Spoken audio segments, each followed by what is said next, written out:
Bienvenidos nuevamente aquí a Cafeteando Derecho y pues ¿qué creen? Ahora vamos a tener una cápsula especial llamada La Entrevista. ¿Por qué? Pues por aquello de las elecciones 2025 para el Poder Judicial de la Federación.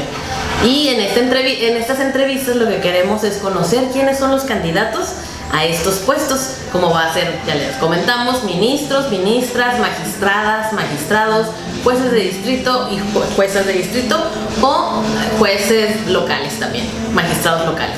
En esta ocasión hicimos la invitación a nuestro candidato que va aquí en Baja California que conocemos, al doctor Isaac de Paz González. Bienvenido, doctor, ¿cómo estás? Pues con mucho gusto de estar aquí con la audiencia de Cafeteando Derecho y pues a tus órdenes, Sara, mucho gusto. Oye, doctor, fíjate que estamos aquí muy contentos de poderte entrevistar y conocer, sobre todo porque además yo me siento muy orgullosa de que seas un catedrático de la Universidad Autónoma de Baja California y pues hayas llegado a ser seleccionado como candidato a ministro de la Corte, algo tan importante. Sí, después de un rigurosísimo proceso de selección, de evaluación, de exámenes, de revisión documental, soy ya formalmente y estoy en campaña para candidato a ministro de la Suprema Corte. O sea, mi cargo es nacional, así que va a poder votar la gente de todo el país. Wow, eso es muy interesante. ¿Y qué nos podrías decir? ¿Quién es Isaac de Paz? Bueno, yo soy un abogado postulante en sus primeros, digamos, 10 años de vida profesional. Luego me dediqué a la academia, me interesó justamente dentro del ejercicio profesional. Vi mis limitaciones y dije, tengo que estudiar una maestría. Okay. Y luego descubrí ese interés por la academia, la docencia, la investigación. Y luego llevé mis estudios al máximo nivel, que son de doctorado. Me fui a España con mis propios recursos a estudiar un doctorado sobre amparo y derechos sociales, porque siempre me ha interesado la justicia social. Mi tesis de licenciatura es sobre el sector energético en México, sobre cómo México es un país tan rico, esa fue como un contraste en la licenciatura, y tan pobre a la vez. O sea, tenemos tantos recursos, la Constitución está bien, está bonita, dice que tenemos muchos derechos, derecho a la vivienda, derechos sociales, y luego en la realidad dije, ¿qué onda? O sea, ¿por qué va por otro lado la realidad? ¿Por qué la gente en realidad no puede comprar una casa, los terrenos están carísimos? Y esa es mi visión desde la postulancia y ahora en la academia. Esa ha sido mi trayectoria, mis estudios profundos. Tengo 5 libros publicados de autoría propia, van sobre esos problemas, los problemas de amparo, los problemas de vivienda, de salud, de justicia social. Ha sido mi interés y mi desarrollo. ¿Y por qué este interés de participar como candidato a ministro de la Corte? Bueno, la Suprema Corte de Justicia de la Nación resuelve problemas jurídicos de trascendencia nacional. Sí. Problemas jurídicos que tienen que ver con dos cosas, con los derechos humanos en general de las personas, mediante los casos que plantea la gente y que pueden llegar a la Suprema Corte porque el caso reviste un interés nacional, una trascendencia, y otro tipo de problemas constitucionales que surgen de pleitos, digamos, o peleas entre los órganos constitucionales, entre un municipio, la federación, contra de una ley, entre gubernaturas, entre Cámara de Diputados y Poder Ejecutivo. Todas las controversias y acciones constitucionales que llegan a la Corte también tienen suma importancia porque normalmente abordan problemas económicos, o sea, de mucho dinero, o territoriales, o de personas involucradas en cuestiones políticas. Y la Corte es el último árbitro. ¿Y se vuelven problemas a resolver problemas sociales, digamos? Por supuesto. Te voy a contar, por ejemplo, no sé si la gente ubica los Chimalapas entre Chiapas y Oaxaca. Llevan décadas peleándose y el asunto llega a la Suprema Corte y la Suprema Corte tiene que decidir sobre unos límites territoriales, pero es una extensión amplísima, muchísimas comunidades, un territorio muy amplio. Entonces, la Suprema Corte tiene esa importancia económica, política y jurídica para el pueblo de México. Entonces, mi perfil tiene que ver con una área que yo desarrollo, que es el derecho constitucional y los derechos sociales, y yo estimo que mi conocimiento, mi desarrollo, mis estudios profundos pueden contribuir desde la Suprema Corte a tener una Corte con una visión de justicia social. Porque hoy por hoy hemos tenido una Corte un poco más apegada al derecho, más a repartir a quién le da la razón, a quién no. Y necesitamos una Corte que se involucre en los problemas sociales. Y muchas veces, en general, en la judicatura, necesitamos que los jueces, las juezas, las magistradas, magistrados tengan una mira de largo alcance y le entren a los asuntos de problemas sociales y no nada más repartan justicia aquí y allá y se limiten a eso, ¿no? Yo creo que un juez constitucional, como el puesto que yo busco, tiene que ser un juez con una visión social. No, pues qué padre. Entonces, ¿tú qué opinas sobre esta reforma que se hizo al Poder Judicial para elegir y transformar todo el Poder Judicial como ha quedado ahorita?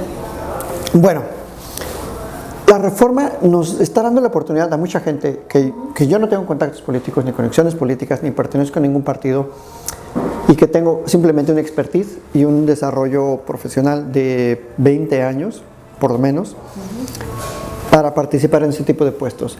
Porque a ese tipo de puestos llegaba gente por compadrazgos políticos, incluidos los ministros que o ahorita forman parte de la Corte. Pues sí, inevitablemente eran seleccionados por el Ejecutivo, por el presidente.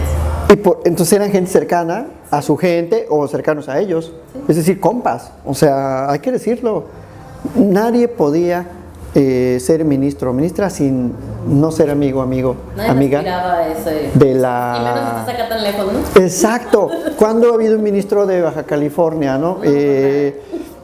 Entonces, por esa razón me animé. Dije, bueno, yo tengo esa expertise, yo he desarrollado a niveles muy profundos. Me han invitado 4 veces a Oxford, la universidad número 1 del mundo, a dar conferencias. Digo, ni modo que yo no le sepa el derecho constitucional, o sea, por favor. Entonces, eso fue lo que me animó, que estamos participando gente de muchas escuelas, de muchos proyectos sociales, académicos, diferentes a los perfiles típicos que formaban la judicatura. Y algo que sí que tú rescatarías de esta forma que han llevado trabajando en la Suprema Corte, que digas, ¿eso me gustaba? Bueno, por supuesto, hay muchas cosas muy buenas. La Suprema Corte tiene una gran estructura material, de organización. Hay también buenos perfiles trabajando al interior de la Corte, el Colegio de Secretarios, son gente muy experta en derecho constitucional, en procesos constitucionales. Es decir, sí hay gente muy valiosa, no solo en la Corte, en el Poder Judicial en general. Yo por eso me daba un poco de, digamos, de duda de por qué no se animaban a participar, por qué rechazaron tanto la reforma. Si la reforma es para ellos también. Pues sí. Porque había gente... los primeros que dijeron, no me interesa. Había gente ahí que, sin tener contactos en el Consejo de la Judicatura, no podía avanzar en su carrera judicial. Yo sé de muchos casos que, aunque tengan el curso de secretarios, aunque hayan cumplido con todos los requisitos, ahí los tenían en la congeladora. Y ahora me dio, la verdad, gusto ver en los procesos de insaculación la famosa tómbola, claro, que salieron muchos perfiles que van del Poder Judicial. Y digo, qué bueno, porque la reforma es para toda aquella abogada o abogado que tuviera interés en formar parte de un nuevo Poder Judicial, tanto a nivel federal como tú lo mencionabas, tanto a nivel local. Mi puesto obviamente es un puesto nacional, es un puesto en el que estoy compitiendo por un espacio de 4 que hay para varones y hay 5 para mujeres, y es un puesto nacional. ¿Cuántos otros competidores, candidatos hay en tu boleta? Bueno, en mi caso, 30 hombres y alrededor de 44 mujeres. Ok, entonces entre 30 candidatos podemos escoger. Sí, pueden escoger a su servidor de Baja California, de aquí. Soy el único también como del norte que está para la Corte. Hay algunos otros colegas para otros puestos en otros tribunales, pero pues yo soy el único que me animé y que además, bueno, cumplí los requisitos, porque te digo, el proceso fue muy riguroso, sí fue muy serio, una documentación bien ordenada, o sea, ya pasamos por todo un proceso. Tenías que ser catedrático, ¿no? O sea, ¿cuáles sí, son los requisitos que les pedían para ser catedrático? Tener experiencia en la postulancia. Yo fui abogado, tuve mi despacho durante 15 años, okay, más o menos. Más, yo me metí siempre a la práctica de pasantillo ahí desde el segundo semestre de licenciatura. Okay. Luego... ¿Estudiaste aquí en Baja California? No, en el Estado de México, en Toluca. Luego tener experiencia docente en la academia, publicaciones. Y luego tener pues los grados académicos, ¿no? Un cierto promedio en la licenciatura, cierto promedio en la maestría y en el doctorado también una calificación alta. ¿A todos les pedían ser doctores en Derecho? No, fíjate que la Constitución dice que se iba a privilegiar precisamente la formación como de especialidad, maestría y doctorado.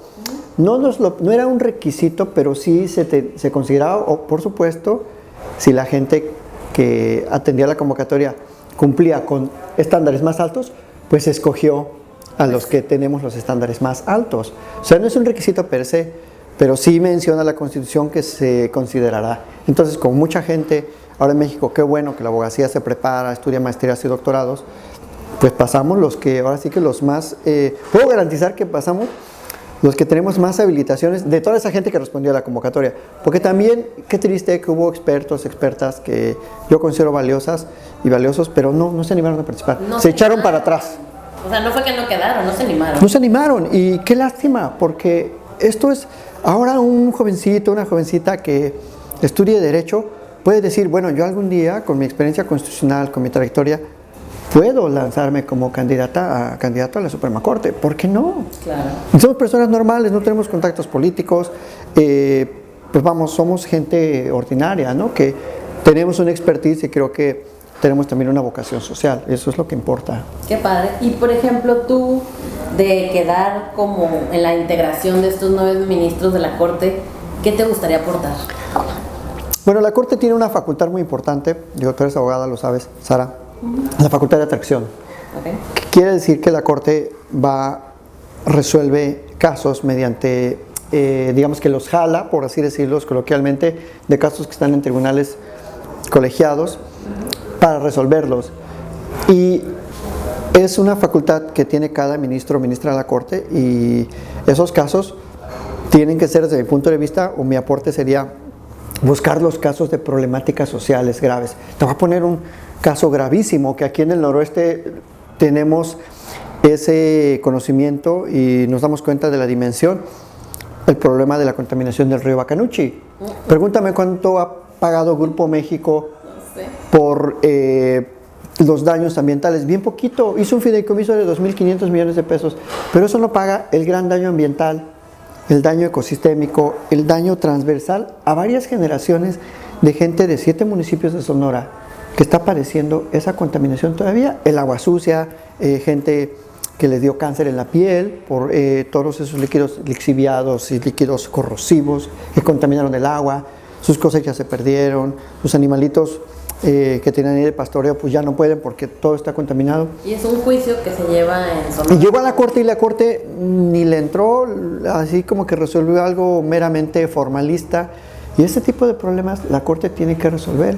Y una perspectiva social más amplia, digamos. Claro, y se puede, porque la gente dice, a ver, es que la Corte no es activista social, tú no eres el Poder Ejecutivo que con una política pública puede hacer eso.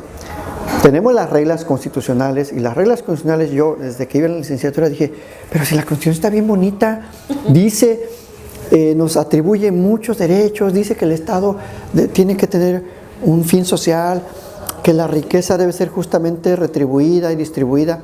¿Y qué está pasando? Es que también los jueces no lo aplican. Entonces, esa sería una garantía que digo, tenemos que entrarle a esos problemas de impuestos. La Corte de repente quiere permitir que empresas no paguen los impuestos porque supuestamente ya pagaron o están pagando doble, cosa que no, o sea, todos tenemos que contribuir al gasto público. Tú de seguro pagas impuestos, yo pago impuestos, todo el mundo, la gente que nos está escuchando, paga sus impuestos, aunque no quiera, o sea, cuando vas a la gasolina, ahí te cobran, te subes al camión, ahí dice, claro. Vas al súper, todo tiene IVA. Entonces, ¿por qué a los grandes contribuyentes se les permite evadir con tácticas legaloides? Y eso a veces la Corte lo valida. Entonces, no puede una Corte funcionar de esta manera. La Corte siempre tiene que proteger el interés público, el interés nacional y el patrimonio nacional. Pues sí te creo. ¿Hacia dónde crees que deba ir la justicia en México? Porque actualmente lo que percibimos muchos es que no tenemos justicia, o es el decir de mucha gente. Pero ¿tú crees que con esta reforma la justicia puede ir hacia otro camino? Por supuesto que puede ir, aunque está incompleta. Y si quieres ahorita platicamos esa parte. Pero la reforma en sí tiene gran importancia porque siempre estamos reformando las leyes, las estructuras, los procesos legales.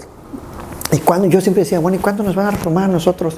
Nos cambiaron el chip en el 2008, que nos dio justicia penal, 2011, derechos humanos. Y dije, pero y a la gente que ejercemos el derecho, ¿cuándo nos van a dar una sacudidita? porque tenemos mucha responsabilidad los que ejercemos el derecho. Ahí se da la corrupción que se incentiva mediante malas prácticas de la abogacía y malas prácticas también de los juzgados. Entonces, esta reforma viene a atacar ese problema, el perfil del juez, la gente que está ahí. Sí. La estructura que todos conocíamos y que pensamos que era indestructible, yo creo. Sí, y eso es un poco soberbio, ¿no? Pensar que una institución siempre se va a mantener así, que la sociedad no tiene derecho a cambiarla. Oigan, pues fue una reforma constitucional válida, la gente votó mayoritariamente por eso y hay que adaptarnos. Los profesionistas nos debemos a la sociedad, más los profesionistas que estamos ejerciendo o queremos ejercer la función pública. Tenemos que atender lo que dice el pueblo, o así como decía aquel, ¿no? Ya saben quién, mi amo es el pueblo, pues eso tenemos que atender, ¿no? No, pues está bien. ¿Invitarías tú a la sociedad a participar en estas elecciones? Porque andan medios desconociendo el tema, muchos como que sienten que no es para todos esta elección, o ¿tú qué les dirías a las personas? Le diría que ejerzamos nuestros nuevos derechos político-electorales. Es muy nuevo, lo vamos a estrenar el 1 de junio. Entonces, como... Nada más por ser novedoso, ¿no? Sí, nada más por eso ya también es difícil. Sí, las boletas, yo voy a estar en la boleta morada, okay. Número 40, anótenlo por favor. En la boleta morada para ministros y ministras, número 40. Y pues hay otras boletas de otros colores para magistraturas, como tú decías, para juzgados federales, para la Sala Superior Electoral, que también es muy importante, resuelve los pleitos entre los partidos, elecciones, resultados, y otras boletas en el ámbito local. Entonces, que se animen a participar, porque el éxito del sistema de justicia depende de todos. No es nada más un tema de policías, ladrones, fiscalías y jueces, es un problema social. Las injusticias están en nuestro ámbito inmediato y hemos sido indiferentes. Yo te puedo decir que como sociedad, como en la abogacía mucho, pero en la sociedad también hemos sido indiferentes en no involucrarnos.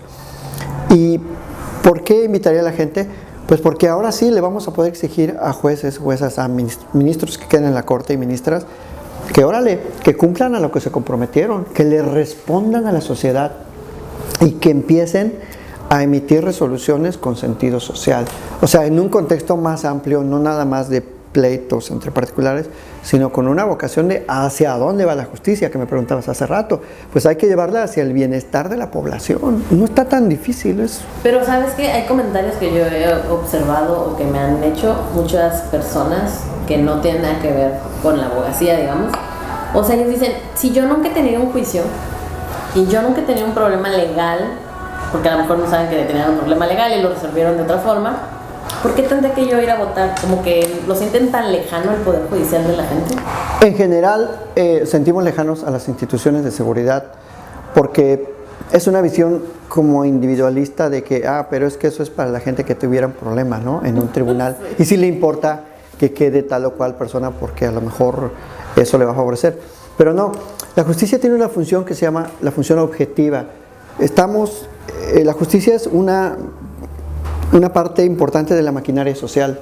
Entonces a mí me importa bien que funcione bien la máquina, aunque yo no la use directamente, pero los resultados que se emiten en la justicia, o sea, si hoy por hoy, por ejemplo, la Corte deja ir a esta persona que no paga sus impuestos, estamos perdiendo socialmente porque esa millonada, porque no son 3 pesos, por ejemplo, hay un asunto ahí, hubo un asunto en marzo de 46,000 millones de pesos. Okay. Imagínate si la Corte le condona eso, ¿quién pierde? Pierde la sociedad.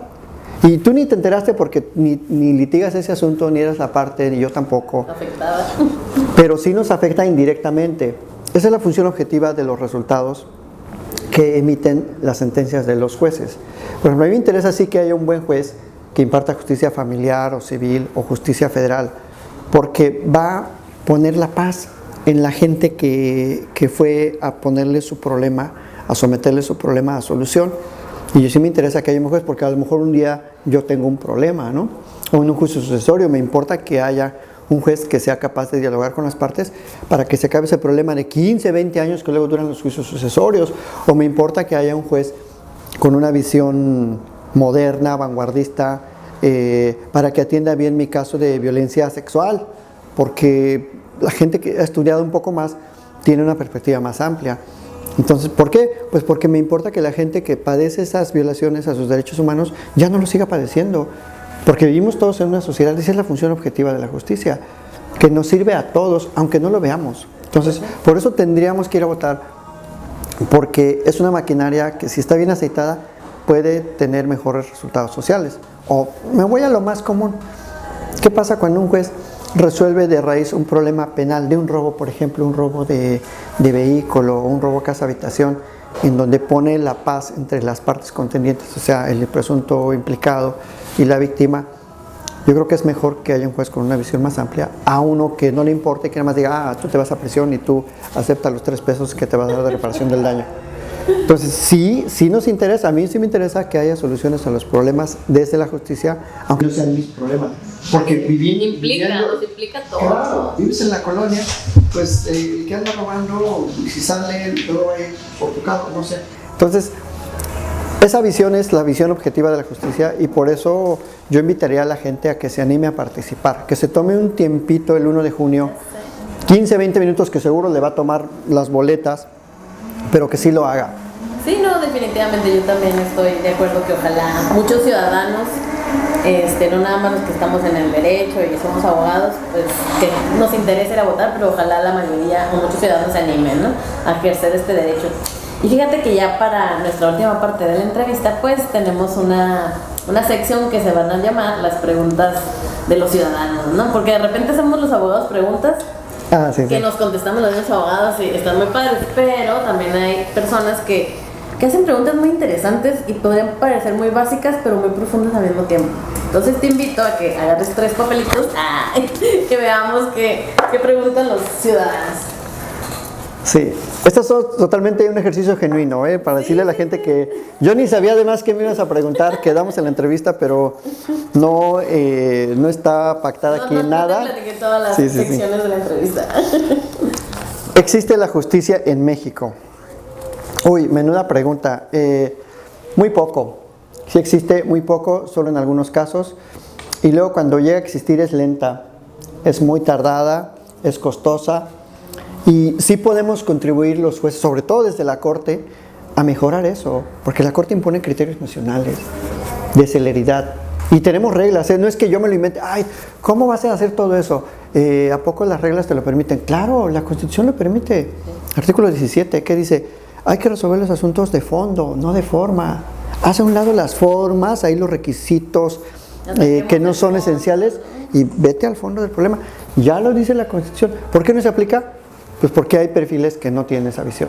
Entonces, respondiendo a la pregunta, sí existe, pero es muy lenta y es muy poca y muy tardada. Sí. Hay que mejorarla, por supuesto. Ojalá con esa reforma podamos llegar. Van a ser 3. Ok, vamos a revolverle bien aquí para que no me quede chanchullo. No. Estaba difícil, la primera. Sí, están buenas, a mí también me sorprendieron. ¿Por qué quieres el cargo que aspiras? Bueno, ya lo mencioné hace rato, pero yo creo que una persona con mi conocimiento y vocación social puedo aportar muchísimo a la justicia ambiental, a la justicia económica, a la justicia social, porque eso me ha interesado desde hace ya como 15 años, el estudio profundo de las causas de por qué no hay buena educación, por qué no hay buena vivienda, por qué el ambiente sigue tan contaminado, por qué tenemos unos derechos de salud tan precarios, y eso se puede incentivar desde la Suprema Corte. Entonces, por esa razón quiero aportar mi visión. No, pues está muy interesante, tu perfil me gusta precisamente por el tema de la justicia social. Y es comprobable, porque ahorita andan muchas hablando de justicia social, casi del bienestar de no sé qué. No, pues tampoco y claro, hay que tener mucho cuidado que no te canten unas rancheras. Yo ahí está toda mi trayectoria que me he dedicado a eso. No, pues muy bien. Tercera, a ver, aquí está. ¿Cuál es la misión fundamental del puesto que aspiras? Excelente pregunta. Híjole, ahí en su nombre lleva esa misión fundamental, impartir justicia, pero desde un nivel no de superioridad intelectual ni académica, sino desde un nivel con visión de Estado, o sea, con visión de hacia dónde va el Estado. El Estado tiene que ir hacia el bien común. Lo dicen todos los libros, las teorías, las leyes. El Estado busca el bien común. Entonces, Si tenemos una corte que reconduzca y reconsidere su misión de fomentar el bienestar de la sociedad, que la sociedad pueda disfrutar desde lo que hace la corte, obviamente, mejores derechos de salud, mejores derechos de vivienda, que se mejore el ambiente en nuestros espacios urbanos, yo creo que eso ya sería un gran aporte de una nueva Suprema Corte, ¿no? Y se puede siempre y cuando lleguemos gente con esa visión amplia, ¿no? Porque si no, pues, podemos seguir igual o hasta peor, también. Tenemos que ser muy, no sé, muy valientes para participar. Que la gente sea muy cuidadosa, ahora sí que busque los perfiles, que vea quiénes estamos participando, que vea también su trayectoria, que no haga mucho caso también de lo que podríamos decir o no en una entrevista, sino que revise más atrás. Porque, claro, en las entrevistas, todos somos casi un pan de Dios y yo le ayudo a cruzar la calle a las señoras y casi, ¿no? Pero hay que ver bien los perfiles. No, pues muy padre. ¿Cómo te parecieron esas preguntas de... Ya ves lo que te Muy bien, pues una más, ¿te parece si tomamos? Sí, claro. Sí, están buenas las preguntas. ¿Quién las hace? ¿El público aquí de Cafeteando? No, pues tienes un público muy exigente, ¿eh? Explique de forma sencilla de qué se trata el cargo del que aspira. Bueno, ya la contesté, sí, ¿no? Si quieres otra vez de... Sí. Ya que ya estamos entrados en materia. Sí. Con el puesto al que aspira, ¿representas los intereses de la sociedad? Sí, porque alguien me preguntaba una vez, ¿qué son los derechos humanos? Y yo le dije, son todas aquellas circunstancias que tienen que ver con nuestra felicidad. Okay. Porque ¿qué le importa a la gente? A la gente no le importa que si el dólar, que si el Producto Interno Bruto. Sinceramente, ¿qué le importa a la gente? Comer bien. Impuestos a la metalera. Comer bien. Comer bien, claro. Que sus hijos tengan para ir a la escuela, ir al parque, tener tiempo para ir al cine, a disfrutar una obra de arte, un teatro, algún evento público. Y eso tiene que ver con los derechos de la cultura, el derecho al deporte, al esparcimiento. Entonces, la pregunta aquí planteada, eso le interesa a la gente. A la gente no le interesa que la Suprema Corte, sinceramente, esté persiguiendo los procedimientos de juicios políticos de tal o cual candidato o candidata de Tamaulipas. No, a la gente le importa que la Corte tenga una visión social. Por ejemplo, hay un caso bien bonito que se hizo la Corte, que yo dije mis respetos, el Amparo 9/2018, emite una resolución la Corte para que el Poder Legislativo cambie una ley que excluía a las trabajadoras, mayormente mujeres, también hay trabajadores, a las trabajadoras del hogar, del servicio doméstico, a las empleadas domésticas, no tenían derecho ni a seguro ni a Infonavit. Y la Corte emitió una sentencia bien padre, la única en su vida, en su historia, que ya no lo ha vuelto a hacer, diciéndole al Poder Legislativo, oye, quita esa ley, refórmala, por favor, porque aquí está excluyendo claro, es una facultad que no ejerce a muchísima gente, que principalmente son mujeres. En México el 94% de la gente del servicio doméstico son mujeres, y hace un programa para que ellas puedan tener seguro. Wow. Y por primera vez en la vida se pusieron de acuerdo la Corte, el Poder Ejecutivo y el Legislativo, y se hizo ese programa. Está funcionando, ha venido funcionando poco a poco, pero eso tiene que hacer la Corte, y eso es lo que le interesa a la gente, sus derechos. Entonces, claro, el cargo que represento y la visión que yo represento tiene que ver con eso. Porque soy un ciudadano además común, o sea, yo ando en transporte público, o sea, vivo mayormente como vive la mayoría de la gente en este país. Fíjate que sí, a mí también me gustó la pregunta, porque yo dije, yo sí la contestara, yo no sabría qué decir tampoco, por el tema de que normalmente nos dice que quien representa los intereses de la sociedad son los diputados. Pero la Corte, dije, bueno, vamos a preguntar a ver qué nos, si te tocara, dije, a ver qué nos contesta Isaac de Paz. Ya encarrerados. ¿Te gustaron nuestras preguntas? Están muy buenas, ¿no? ¿Cuánto durarías en el encargo? Mira, esta está buena. Bueno, buena pregunta, porque los cargos van a depender del número de votos que tengamos. Es decir, la persona que tenga los votos más altos va a durar los 3 primeros lugares 12 años. Y luego los demás... Los 3 lugares de los 9. Ajá. Ok. Y luego los otros, el que tenga, digamos, los menos votos o los que tengan menos votos van a durar solo 8. ¿A poco no? Para que la Corte luego se vaya renovando de manera parcial. Y no todos al mismo tiempo. Ajá, y no todos al mismo tiempo. Entonces estuvo bien la regla. Parece injusta, pero a su vez Está medio random. no lo es. Porque bueno, claro, quien la gente mayor votó mayormente por ella, por él, pues qué bueno que pueda durar todo. Y como es la primera vez, o sea, se renueva esta vez toda la Corte, Sí. por esa razón se puso esa regla de luego en las siguientes elecciones va a ser una renovación gradual. Ok, no Sí. no me quedaba claro eso. Yo pensé que todos iban a durar No. 10 años. No, porque 12. 12 es lo máximo. 12 los primeros y los mínimos que van a durar van a ser 8. Entonces yo, digamos que el mínimo, Dios mediante su voto, 8 años. Y si me va muy bien, pues los 12. Ah, ok, súper bien. Pues, Gracias. Buena qué pregunta. éxito. Sí. Pues ya ¿Quieres casi... más? No, pues todos. sigamos aquí con la... Bueno, es que a mí me gusta dialogar con la gente que quizás no tiene un gran conocimiento de derecho. Entonces, que somos la mayoría de la gente, ¿no? O sea, como la ciudadanía. Dice, ¿cuáles consideras deben ser las capacidades y habilidades para el puesto? Uy, excelente pregunta. ¿Ves? Primero, la capacidades, pues, tiene que tener una gran capacidad de conocimiento constitucional. Ok. Sí, pero a la par también con sensibilidad como social, ¿no? Porque puede haber gente muy nerda, muy sabelotodo, que se sabe la Constitución, pero que luego está desconectada de la realidad.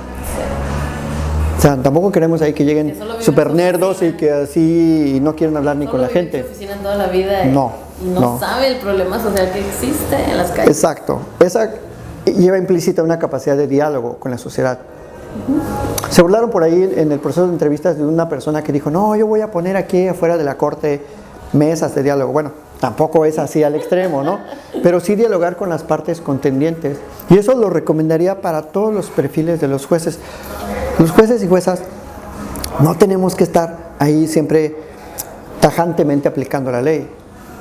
Debemos de buscar el diálogo entre las partes y que lleguen a buenos acuerdos. Los convenios, con conciliación, ¿no? También. Sí, también, obviamente, previendo que las partes no hagan desacuerdos que le desfavorezcan mucho a una parte y que favorezcan a otra, que no hagan acuerdos leoninos, que no se haya o que no se llegue a abusos dentro de esos acuerdos. Entonces, el juez constitucional tiene que tener esa habilidad para el diálogo y tiene que tener también esa habilidad para dialogar con los poderes, porque en la Suprema Corte los problemas son de Muy te grande. van a presionar diputados, senadores, el Poder Ejecutivo, la Secretaría de Hacienda, y se tiene que abrir y transparentar ese diálogo, que sea de cara a la sociedad. A ver, ¿qué quiere la Cámara de Diputados? ¿Por qué quiere que le respete o no esta ley? ¿Cuál es la importancia y la trascendencia de la ley? Eso se debe hacer con diálogo. Y no nada más decir, vamos a invalidar esta ley porque pues como que no nos gustó La y es técnica inconstitucional. jurídica Sí, no funcionó. sí, tenía mal redactado aquí este precepto, ¿no? Dirían los técnicos legislativos, es que no tiene sistematicidad. Para la gente que le importa eso, a lo mejor es una ley que funciona bien. Vamos, entonces esa es una parte importante. Y en caso, yo no me lo está preguntando aquí, yo creo que tengo esas habilidades para tener una visión como amplia y transversal también del derecho.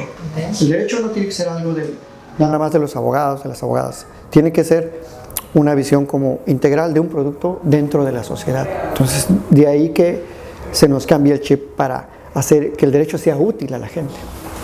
Pues sí, esa es la idea, lo más importante, ¿no? A la sociedad. Si nuestro servicio no es a la sociedad, pues ¿para quién es, no?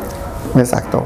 Bueno, sí es para el servicio privado que tú das, pero la sociedad funciona Siempre tiene un así. impacto.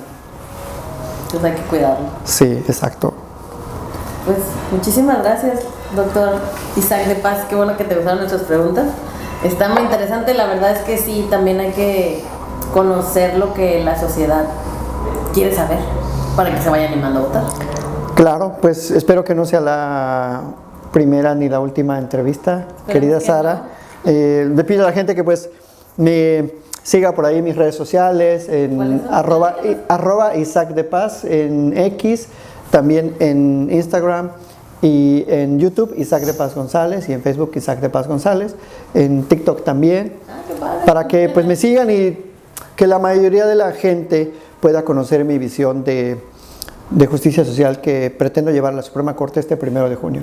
Así que pues, no se olviden del número 40, por favor, en la boleta morada del 1 de junio. Te deseamos el mayor de los éxitos y pues felicidades por este nuevo tramo que vas a llevar a cabo en tu vida. Muchísimas gracias a tu audiencia y de verdad que a la orden aquí cuando sea necesario. Si la gente tiene más dudas, ahí en el chat responderemos personalmente otras preguntas. Muchas gracias. Perfecto, pues fíjense chicos, aquí esto fue pues Cafeteando Derecho en esta nueva cápsula que se llama La Entrevista, pues que se trata de conocer a los candidatos que estarán en las boletas para estas elecciones del 2025. Si conoces a alguno y quieres que lo entrevistemos, pues háganoslo llegar. Tenemos que saber quiénes son y qué pueden ofrecer para saber si nosotros queremos ir a votar por ellos también. Esto fue Cafeteando Derecho con Sara Chávez.